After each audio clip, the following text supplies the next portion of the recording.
That is labour movement in India. Okay, Bharat में जो श्रमिक आंदोलन है उनके बारे में बात करेंगे कि भारत में किस प्रकार के श्रमिक आंदोलन हमको देखने को मिले। First of all there is a question to arrange the following activities related to working class movement in a sequence. Okay, मजदूर वर्ग के जो आंदोलन हुए उनकी गतिविधियों को आपको कालक्रम में जमाना है। जैसे हिंद मजदूर सभा है, Ahmedabad textile labour association, Bombay mill hand association, Indian national trade union Congress. Okay, so ये जो संगठन है इनको आपको जमाना है कि किस सीक्वेंस में इनका स्थापना हुई है। ठीक है, सो सबसे पहले जैसे अगर हम बात करेंगे, हाँ सर, ये डेफिनेटली प्रॉपर सीक्वेंस में आपको जमा करना है। तो अगर हम बात करें सबसे पहले कौन सा आएगा इसमें से, आएगा Bombay mill hand association. Okay, सबसे पहले जो है बॉम्बे मिल हैंड एसोसिएशन आएगा, उसके बाद अहमदाबाद टेक्सटाइल यूनियन। ओके, 1920 हो गया ये, this is 1889, fine. Then after this comes the Indian national trade union Congress 1947, and then 1948. This is the correct sequence. Okay, so answer क्या होगा? The answer would be B would be the correct answer. Okay, इसका सही उत्तर क्या B होगा आपका। Fine, चलिए, so अब we will talk about some most important labor movements and labor union and some labor activities in India. Okay, so starting from the beginning, 1875 the first labor agitation conducted by SS Bengali. Okay, SS Bengali ने पहली labor agitation, okay, Bharat में पहली जो समाज सुधारक थे परोपकारी SS Bengali, उन्होंने पहला जो नेतृत्व किया पहले श्रमिक आंदोलन का। Okay, this is already been asked in the examination. Okay, इसमें सवाल जो है ऑलरेडी आ चुका है पहले 2020 में कि what the first labour agitation India was conducted in which year. Okay, Bharat में पहली लेबर एजुटेशन कब हुआ था? तो 1875 में under the leadership of SS Bengali. He was a philanthropist, reformist, not as such a working class people. Okay, but still he was working for the welfare of the working class. Okay, वो श्रमिक वर्ग के हक के लिए लड़ाई लड़ रहे थे।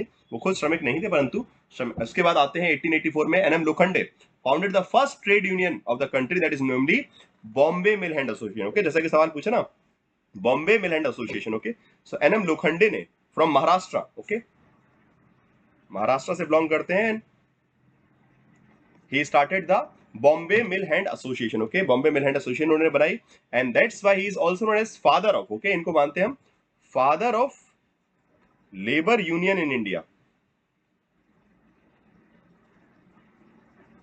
भारत में श्रमिक संगठनों के जनक के रूप में उनको देखा जाता है। ठीक है, 1899 the first strike by great Indian peninsular railway. Okay, पहली बार जो है strike, first strike. Okay, this can be a question कि the first strike in India. Okay, so this was basically a what we can say kind of a, let's say labor agitation. Okay, it was a agitation. Okay, labor के द्वारा agitation पहले start हुआ, प्रदर्शन, पहला प्रदर्शन किया। Strike कब की पहले? This can be a question कि फर्स्ट स्ट्राइक कब हुई है। So first strike was conducted by great Indian peninsular railway. Okay, which was a government company. Okay, सरकार की, बेसिकली ब्रिटिश गवर्नमेंट की कंपनी थी। Then the first organisation to be formed on the modern lines, again all the factual information, Madras labour association, sorry Madras labour union, VP Wadia. Okay, Wadia brothers ने start किया इसको। सो ये भी आ सकता है आधुनिक ट्रेड यूनियन का तर्ज पे पहला जो संगठन बना वो बना Madras labour union 1918।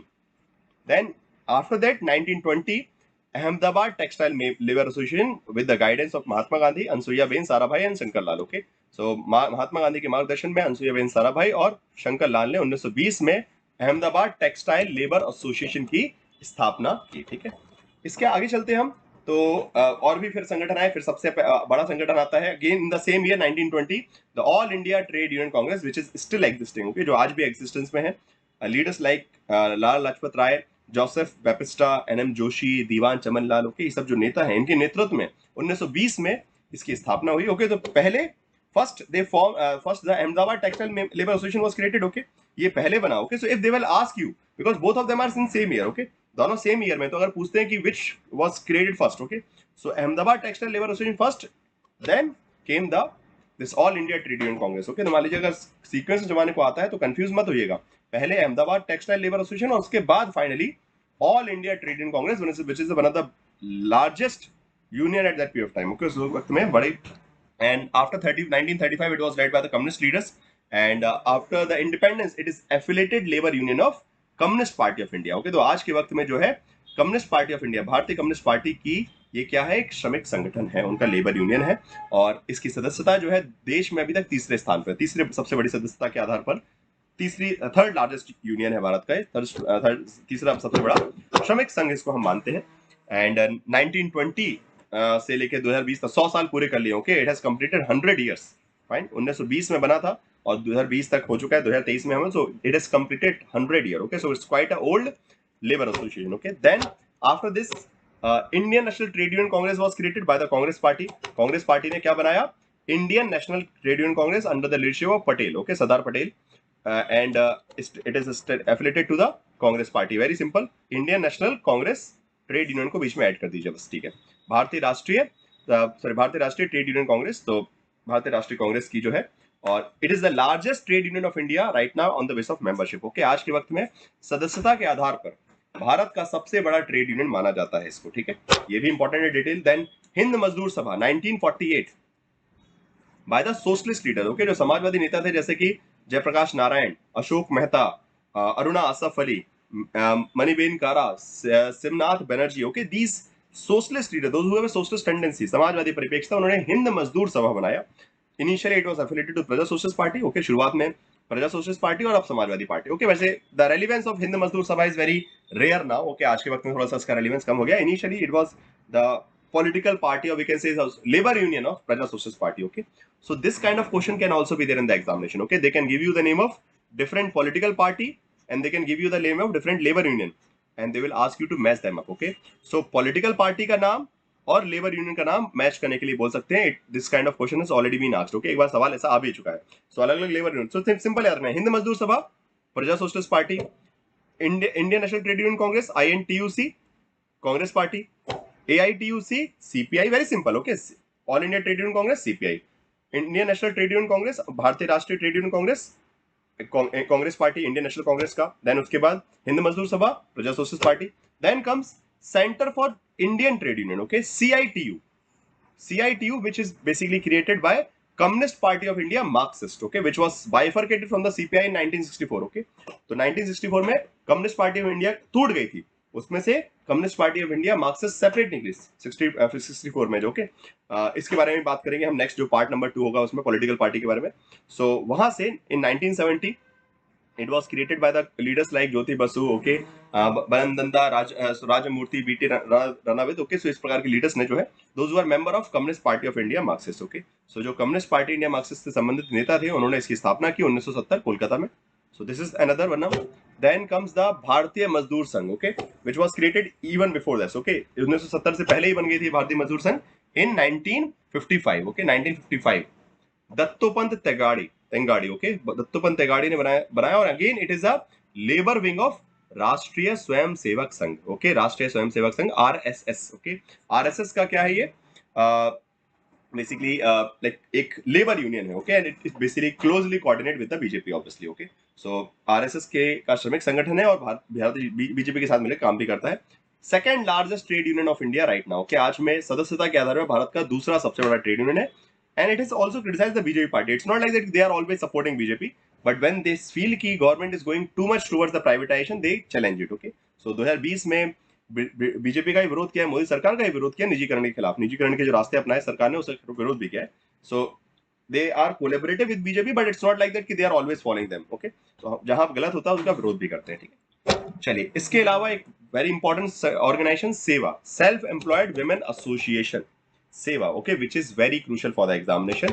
It is not affiliated to any political party, okay, ये किसी राजनीतिक दल से संबंधित नहीं है। It was formed in 1972 में बनी by ईला भट्ट, okay, ईला भट्ट ने इसकी स्थापना की, जो कि गांधीवादी हैं, एक नागरिक अधिकार की नेता है, सपोर्टर है, specially for achieving full employment in the women, secure for the her family income, food, health care, child care and shelter, okay. तो सेवा जो महिलाएं हैं उनको अच्छा रोजगार मिले और साथ साथ रोजगार के साथ उनको अपने आय के लिए भोजन, स्वास्थ्य, देखभाल, बच्चों की देखभाल, इन सब चीजों की सुरक्षा जो है मिल सके, इसलिए। And it is not affiliated to any political party, किसी राजनीतिक दल से नहीं है। It is self employed women association, okay, सीधी बात है, उसका नाम ही क्लियर है कि जो बेसिकली एम्प्लॉयड जो महिलाएं हैं उनके लिए एक संगठन है जिन जो महिलाओं के एम्प्लॉयमेंट राइट्स का प्रोटेक्शन करता है, लेबर्स का, ओके, वुमेन लेबर्स की प्रोटेक्शन की बात करता है, ठीक है ना। इसके बाद कुछ वुमेन मूवमेंट ऑफ इंडिया भी है, महिला आंदोलन जो है, जैसे कि आर्य महिला समाज 1882, बेसिकली कुछ ऑर्गेनाइजेशंस बनाए गए हैं, लेडीज सोशल कॉन्फ्रेंस, भारत महिला परिषद, भारतीय स्त्री मंडल, ओके। इसमें स्पेशली सबसे फेमस ये है, then this All India women conference 1927, by Margaret Thatcher, sorry, Margaret Cousins especially, not Margaret Thatcher, okay. Then Women India Association. These two are very important. Then Arya Mahila Sabha, everyone knows about Samaj, everyone knows about this Pandita Ramabai's organization, okay.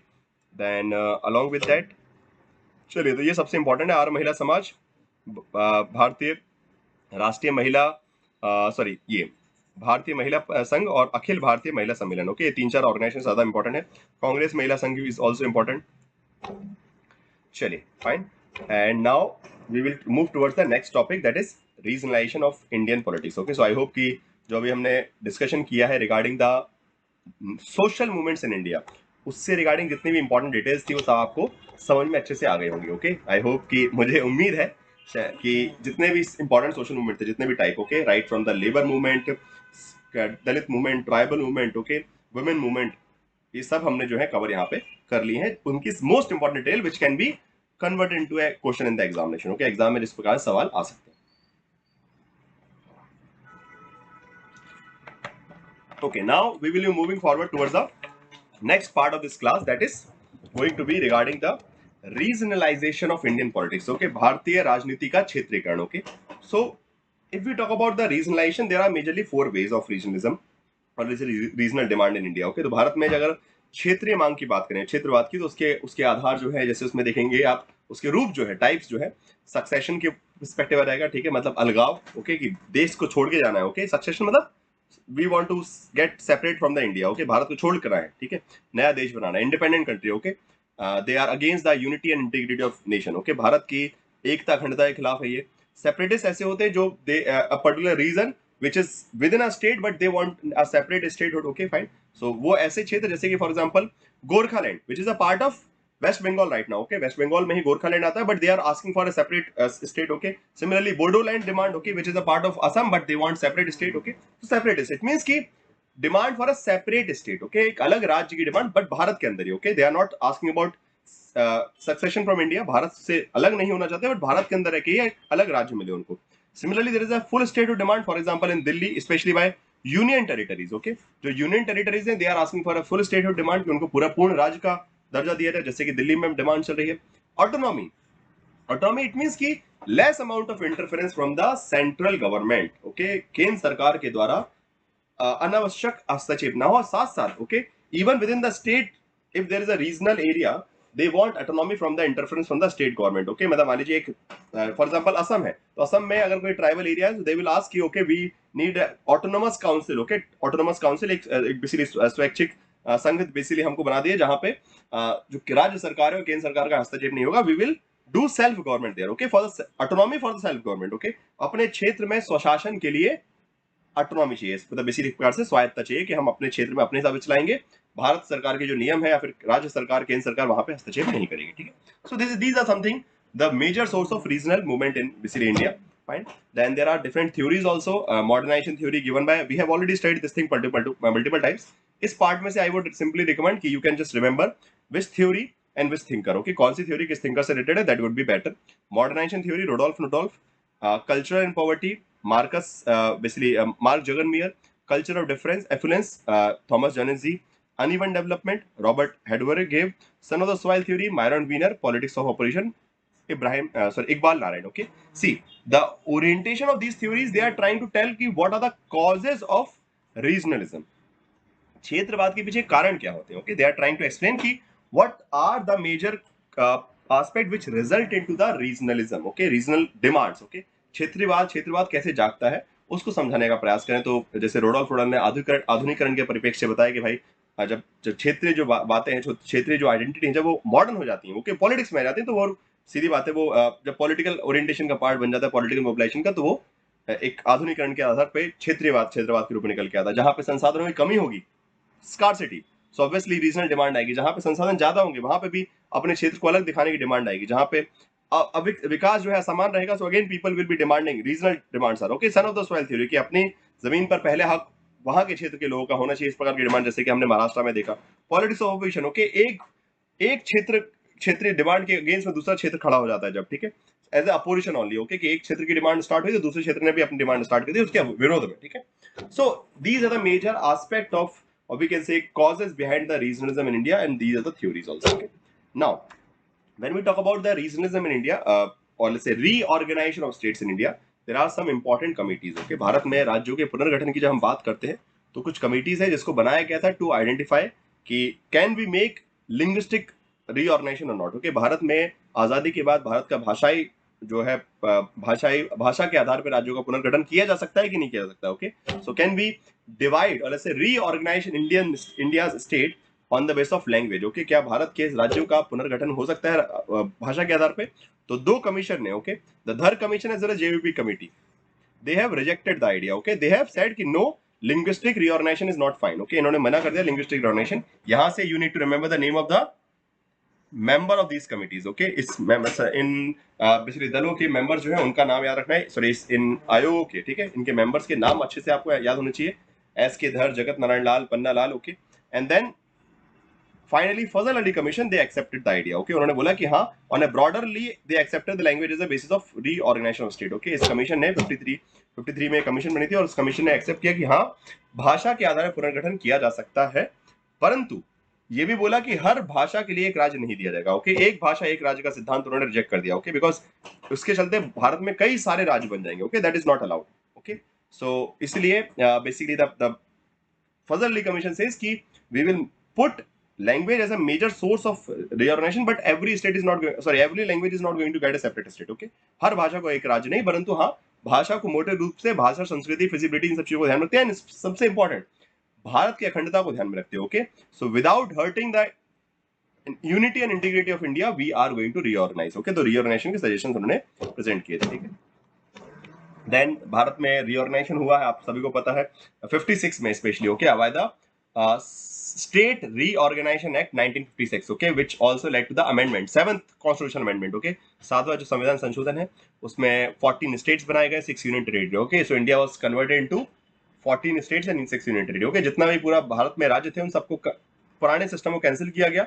They have cancelled the fourfold system, Part A, Part B, Part C, Part D state. Okay, जो फोरफोल्ड जो distribution था, ठीक है, जो चौतरफा विभाजन था भारत के राज्यों का, part A, part B, part C, part D state जो है, जो which was there in the 1950s. Okay, 1950 में संविधान आया तब चौतरफा डिवीजन था, उसको समाप्त किया गया. That was ended and new system of state and union territory was started, कि सिर्फ राज्य होंगे, 14 राज्य और 6 यूनियन टेरिटरी बनाएंगे. After that we have seen the further formation of different union territories which can be a major source of question. Okay, तो यहाँ से they ask question to arrange the formation of states in a sequence. Okay, यहाँ से arrange करने के लिए question आता है कि arrange the specific state on the base of their establishment. Okay, जिस क्रम में ये राज्य बने हैं उस क्रम में उनको अरेंज कीजिए. सबसे पहले महाराष्ट्र, गुजरात बनता है बॉम्बे को तोड़ने के बाद. ओके, देन 61 में Dadar Nagar Haveli, Daman Diu, they became the union territory. Okay, Pondicherry became the union territory 62 में. देन हरियाणा, ओके, 66 में another major, Punjab was divided. Okay, Punjab को डिवाइड किया गया and Haryana union territory, union as a state and Chandigarh as a union territory बनाया गया. Then Himachal Pradesh 72, Meghalaya, Tripura, Manipur, okay, they have got the statehood, इनको राज्य बना दिया गया. Okay, previously Tripura and Manipur they were basically union territory. Okay, initially जैसे अगर आप यहां देखें, so Tripura and Manipur they were union territory initially. Okay, in 56 में वो यूनियन टेरिटरी थे. Okay, by 72 they have got the statehood, इनको राज्य का दर्जा दे दिया गया. Sikkim was included in India. Okay, Sikkim को भारत में फुल फ्लैज स्टेट बनाया गया by 36 the constitutional amendment. Okay, 36वें संविधान संशोधन के द्वारा. This is important. Then Goa was granted the statehood, Goa को राज्य का दर्जा दिया गया. सो इस तरीके से जो है इंपॉर्टेंट इनिशिएटिव्स हैं. Then Arunachal Pradesh 87 same year. Chandigarh Chhattisgarh, Uttarakhand and Jharkhand 2000. Okay, 2000 में छत्तीसगढ़ को निकाला गया मध्य प्रदेश से, from Uttarakhand, from the Uttar Pradesh, and Jharkhand from the Bihar. Telangana very famous, as you all know about division of Telangana from the Andhra Pradesh को तोड़ा गया. Then Jammu and Kashmir, latest one. Okay, Jammu and Kashmir was basically been bifurcated into 2 union territory. Okay, Jammu Kashmir जो कि एक राज्य था उसको reorganise किया गया and it was converted into 2 union territory, Jammu Kashmir UT as well as Ladakh UT. Okay, so Jammu Kashmir केंद्र शासित प्रदेश बना दिया गया और लद्दाख को भी केंद्र शासित प्रदेश का दर्जा दे दिया गया.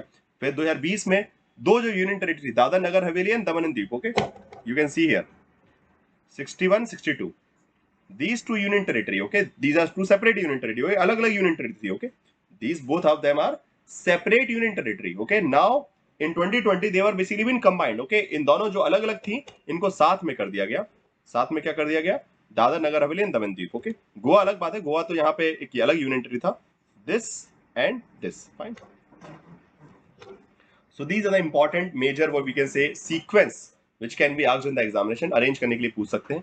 Along with that there are some demands for new statehood also, okay? नए राज्यों की मांगे भी हैं within the topic of regionalism, okay? क्षेत्रवाद के टॉपिक में आपको यही पढ़ना है कि कौन सी डिमांड कौन से क्षेत्र से आ रही है। तो कुछ इंपॉर्टेंट डिमांड्स है, अवध की डिमांड है, बघेलखंड बैरक स्टेट असम से, Bhil Pradesh Rajasthan, Bhojpur, Bundelkhand, specially Bundelkhand is famous right now, MP UP, then Gorkhaland very famous demand, very aggressive demand, okay, Vidarbha demand from Maharashtra, then Bodoland demand from Assam, Karbi Anglong again from the Assam, Mithilanchal from the Maithili speaking people, Saurashtra from the Gujarat, right? So अलग अलग demands कहाँ से आ रही हैं। Kodagu Satyagraha, sorry Kodagu basically Karnataka, Coorg region, okay, then Gondwana demand not very famous, बाकी so Malwa, Maru Pradesh, Purvanchal, okay, Purvanchal the eastern UP states, okay, similarly Harit Pradesh, demand of Harit Pradesh which is coming from the western UP, fine. So Harit Pradesh की demand भी आ रही है कहां से, western UP, western Uttar Pradesh, okay, या फिर पश्चिम प्रदेश भी बोलते हैं। इसी डिमांड को हम हरित प्रदेश की डिमांड को पश्चिम प्रदेश की डिमांड भी बोलते हैं, ठीक है। चलिए, so this is all regarding the important, we have covered the all the important social movements as well as regionalism in India, as well as the reorganisation of states in India, as well as the new state of demand, okay. तो ये बहुत बड़ा जो topic था जिसमें से कम 4 question मैं बता रहा हूं कि आज की अगर आपने क्लास ढंग से पढ़ ली, ओके, अगर इस क्लास को पूरा देखा है, सो एग्जाम में इस